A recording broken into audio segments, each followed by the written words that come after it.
শিগগিরই নতুন প্রজন্মের অস্ত্র ব্যবহারের হুঁশিয়ারি আইআরজিসির মুখপাত্রের। ইরান দীর্ঘমেয়াদী যুদ্ধের জন্য পুরোপুরি প্রস্তুত এবং শীঘ্রই নতুন প্রজন্মের কৌশলগত অস্ত্র ব্যবহার করা হতে পারে বলে হুঁশিয়ারি দিয়েছেন ইরানের ইসলামিক রেভলিউশনারি গার্ড কর্পস এর মুখপাত্র ব্রিগেডিয়ার জেনারেল আলী মোহাম্মদ নাইনি। শুক্রবার কাতার ভিত্তিক গণমাধ্যম আল জাজিরার এক প্রতিবেদনে তথ্য জানানো হয়েছে। ব্রিগেডিয়ার জেনারেল আলী মোহাম্মদ নাইনি বলেন, আগ্রাসনের জবাব দিতে ইরান দীর্ঘ সময় ধরে যুদ্ধ চালিয়ে যাওয়ার জন্য প্রস্তুত রয়েছে। তিনি বলেন, ট্রু প্রমিস 4 অভিযানের অধীনে এখন পর্যন্ত যে ধারাবাহিক হামলা চালানো হয়েছে তা ইরানের প্রকৃত সামরিক সক্ষমতায় কেবল একটি ছোট অংশ।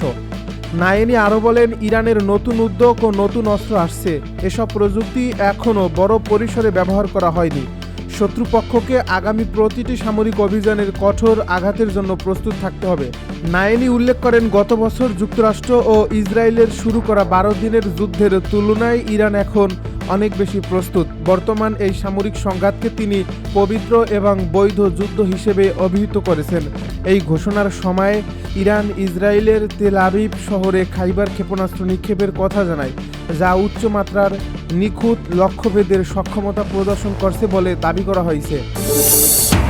যুদ্ধের 7ম দিনেও ইরানে মুহুর্মুহুর হামলা চালিয়েছে ইসরায়েল। ইরান ও ইসরায়েল যুক্তরাষ্ট্র যুদ্ধের 7ম দিনে রাজধানী তেহরান সহ দেশটির বিভিন্ন শহরে ভয়াবহ নজিরবিহীন বিমান হামলা চালানো হয়েছে। শুক্রবার ভোররাত থেকে শুরু হওয়া এই বোমা বর্ষণকে যুদ্ধের শুরু থেকে এ পর্যন্ত হওয়া সবচেয়ে শক্তিশালী ও তীব্র আক্রমণ বলে বর্ণনা করেছেন আল জাজিরার সংবাদদাতারা। মার্কিন প্রতিরক্ষা মন্ত্রী পিট হেগসেট সতর্ক করে বলেছেন, হামলার এই মাত্রা আগামীতে আরও নাটকীয়ভাবে বৃদ্ধি পাবে। ইসরায়েলি সামরিক বাহিনী জানিয়েছে যে তারা তেহরানের উপর নতুন করে ব্যাপক ভিত্তিকে হামলায় ঢেউ শুরু করছে। অন্যদিকে যুক্তরাষ্ট্র তাদের B-2 স্টিলথ বোমারু বিমান ব্যবহার করে ইরানের মাটির গভীরে প্রথিত ব্যালিস্টিক ক্ষেপণাস্ত্র লঞ্চারগুলো লক্ষ্য করে ডজন খানেক বিশেষ পেনিট্রেটর বোমা নিক্ষেপ করছে। তেহরানে অবস্থানরত আল জাজিরার সাংবাদিক তহিদ আসাদি জানিয়েছেন, পূর্ব এবং দক্ষিণ পূর্ব তেহরানে মুহুর্মুহুর বিস্ফোরণের শব্দে গোটা শহর কেঁপে উঠছে। এসব বিস্ফোরণের তীব্রতা এতটাই বেশি ছিল যে আল জাজিরার ব্যুরো অফিসও প্রকম্পিত হয়। স্থানীয় প্রতিবেদন অনুযায়ী তেহরান বিশ্ববিদ্যালয়ের আশপাশ এবং বেশ কিছু আবাসিক এলাকা লক্ষ্য করে এই আক্রমণ চালানো হয়েছে। এছাড়া একটি সামরিক একাডেমি আক্রান্ত হওয়ার সময় ইরানের রাষ্ট্রীয় গণমাধ্যমের একজন সংবাদকর্মী সেখান থেকে সরাসরি সংবাদ প্রচার করছিলেন। আসাদি আরও জানান যে সামরিক লক্ষ্যবস্তুর পাশাপাশি আবাসিক ভবন, পার্কিং লট এবং গ্যাস স্টেশনের মতো বেসামরিক স্থাপনাগুলো এই বিধ্বংসী হামলার শিকার হয়েছে, যার ফলে সাধারণ মানুষের মধ্যে চরম আতঙ্ক ছড়িয়ে পড়ছে। মার্কিন সেন্ট্রাল কমান্ডের প্রধান অ্যাডমিরাল বিরাট কুপার জানিয়েছেন, B-2 বোমারু বিমান থেকে নিক্ষেপ করা 2000 পাউন্ড ওজনের পেনিট্রেটর বিমানগুলো ইরানের সুড়ঙ্গে লুকানো ক্ষেপণাস্ত্র ঘাঁটিগুলো ধ্বংস করতে সক্ষম হয়েছে। এছাড়া ইরানের মহাকাশ কমান্ডের সমতুল্য স্থাপনাগুলোতেও আঘাত হানা হয়েছে, যাতে মার্কিন বাহিনীর উপর হুমকির মাত্রা কমিয়ে আনা যায়। প্রতিরক্ষা মন্ত্রী হেগসেট সাফ জানিয়ে দিয়েছেন, সামনের 72 ঘন্টায় আরও বেশি যুদ্ধবিমান এবং বোমারু বিমান এই অভিযানে অংশ নেবে এবং এই হামলার পৌনঃপুনিকতা বা ফ্রিকোয়েন্সি বহুগুণ বাড়ানো হবে। তেহরান ছাড়াও কেরমানশাহ, সিরাজ ও ইস্পাহান শহরের ক্ষেপণাস্ত্র ঘাঁটি ও সামরিক স্থাপনাগুলোতে বড় ধরনের বিস্ফোরণের খবর পাওয়া গেছে। যুদ্ধের এই ভয়াবহতা ইরানে এ পর্যন্ত 1230 জন নিহত হয়েছেন বলে দেশটির রাষ্ট্রীয় গণমাধ্যম দাবি করছে। ইউনিসেফ শুক্রবার জানিয়েছে, নিহতদের মধ্যে অন্তত 181 জন শিশু রয়েছে। এর মধ্যে যুদ্ধের প্রথম দিনে দক্ষিণ ইরানের মিনাপ এলাকায় একটি বালিকা বিদ্যালয়ে হামলায় 175 জন শিশু ও কর্মী নিহত হওয়ার ঘটনাটি বিশ্বজুড়ে তীব্র প্রতিক্রিয়ার সৃষ্টি করছে। রয়টার্সের এই প্রতিবেদনে 2 মার্কিন কর্মকর্তার বরাত দিয়ে বলা হয়েছে, মার্কিন সামরিক তদন্তকারীরা মনে করছেন ওই স্কুলে হামলার জন্য সম্ভবত মার্কিন বাহিনী দায়ী, যদিও এখনো চূড়ান্ত সিদ্ধান্তে পৌঁছানো যায়নি। আন্তর্জাতিক আইন অনুযায়ী শিক্ষা প্রতিষ্ঠানে ইচ্ছাকৃত হামলা চালানো একটি যুদ্ধাপরাধ এবং এর সত্যতা প্রমাণিত হলে এটি গত কয়েক দশকে মধ্যপ্রাচ্যে মার্কিন যুদ্ধের ইতিহাসে বেসামরিক নাগরিক হতাহতের সবচেয়ে কলঙ্কিত অধ্যায় হিসাবে চিহ্নিত হবে। ভারতের যুদ্ধবিমান বিধ্বস্ত, 2 পাইলট নিহত। ভারতের আসামের কার্বি আংলং জেলায় গত রাতে একটি সুখোই Su-30 MKI যুদ্ধবিমান বিধ্বস্ত হয়ে দেশটির বিমান বাহিনীর 2 পাইলট নিহত হয়েছেন। শুক্রবার ভারতীয় বিমান বাহিনীর প্রেস বিজ্ঞপ্তিতে এই তথ্য জানানো হয়। সুখোই Su-30 MKI যুদ্ধ বিমানটি একটি প্রশিক্ষণ মিশনে ছিল। এটি জোরহাট বিমান ঘাঁটি থেকে উড্ডয়নের কিছুক্ষণের মধ্যে নিখোঁজ হয়ে যায়। পরে ঘাঁটি থেকে প্রায় 60 কিলোমিটার দূরে এটি বিধ্বস্ত হয়। কর্মকর্তারা জানান, রাশিয়ার তৈরি এই বিমানের সঙ্গে স্থানীয় সময় সন্ধ্যা 7:42 যোগাযোগ বিচ্ছিন্ন হয়ে যায়।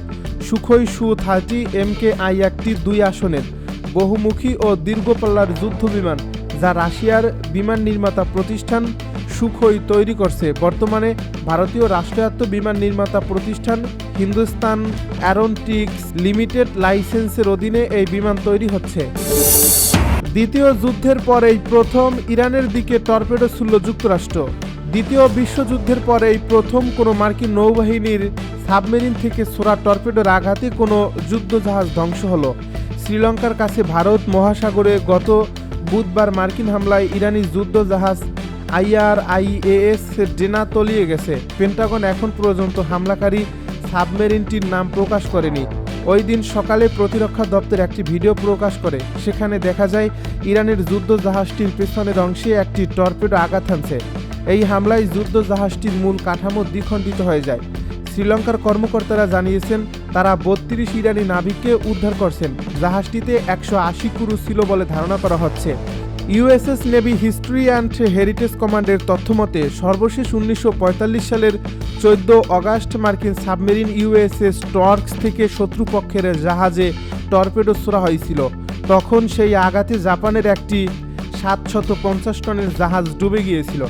এরপর থেকে সেনায়ু যুদ্ধ থেকে শুরু করে বর্তমান সময় পর্যন্ত মার্কিন সাবমেরিনগুলো অত্যন্ত বিপজ্জনক এবং সংবেদনশীল গোয়েন্দা মিশনে নিয়োজিত থাকলেও কোনো জাহাজকে লক্ষ্য করে টর্পেডো ব্যবহার করেনি। তবে 1991 সালের অপারেশন ডেজার্ট স্টর্ম থেকে শুরু করে ইরাক, আফগানিস্তান, সোমালিয়া, লিবিয়া, ইয়েমেনের হুতি বিদ্রোহী এবং গত জুনে ইরানের ইস্পাহানে পারমাণবিক কেন্দ্রে হামলায় সাবমেরিন থেকে নিয়মিত ক্রুজ ক্ষেপণাস্ত্র বা টমাহক মিসাইল ব্যবহার করা হয়েছে। জয়েন্ট চিফস অফ স্টাফের চেয়ারম্যান জেনারেল কেইন জানান, ইরানি যুদ্ধজাহাজ ডোবাতে মার্ক 48 হেভিওয়েট টর্পেডো ব্যবহার করা হয়েছে। 1972 সালে প্রথম অন্তর্ভুক্ত হওয়া এই টর্পেডোটি সময়ের সঙ্গে আধুনিকায়ন করা হয়। প্রায় 3,800 পাউন্ড ওজনের এই টর্পেডো লক্ষ্যবস্তু খুঁজে বের করে এবং জাহাজের নিচে গিয়ে বিস্ফোরিত হয়। এর ফলে এই জাহাজটি দ্রুত 2 টুকরো হয়ে ডুবে যায়। ইসরায়েলিদের এলাকা ছাড়ার নির্দেশ হিজবুল্লাহর। ইসরায়েল সীমান্তের কাছে থাকা বাসিন্দাদের এলাকা ছাড়ার সতর্কবার্তা দিয়েছে লেবাননের সশস্ত্র গোষ্ঠী হিজবুল্লাহ।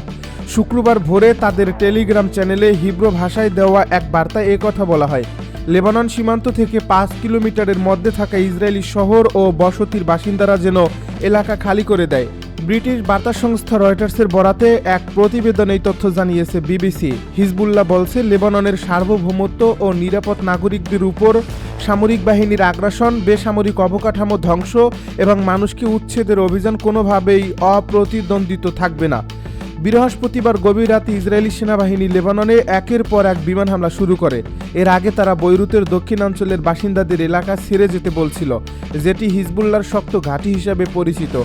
এদিকে ইসরায়েলি প্রতিরক্ষা বাহিনী জানিয়েছে, তারা ইরানের রাজধানী তেহরানে ইরানি শাসনের অবকাঠামো লক্ষ্য করে ব্যাপক আকারে হামলা শুরু করছে।